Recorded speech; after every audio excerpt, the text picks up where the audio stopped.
దేవునికి నువ్వు ఒక సాధనంగా వాడబడాలని కోరుకుంటున్నావా? దేవుడు విరవడం ప్రారంభిస్తాడు. ఆయన విరుస్తున్నప్పుడు ఓర్చుకుంటావా? సహిస్తావా? ఓకే ప్రభా అంటావా? నీకు దగ్గరున్న వారిని తీసేస్తాడు, ఓకే అంటావా?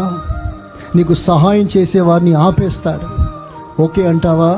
నిన్ను ఆకాశ మండలంలో కూర్చోబెట్టి ఘనంగా స్వాగతం పలుకుతూ సంతోషిస్తూ నిన్ను గొప్పగా మాట్లాడేవారు నిన్ను నేలకి తొక్కి పెట్టే ప్రయత్నం చేస్తారు.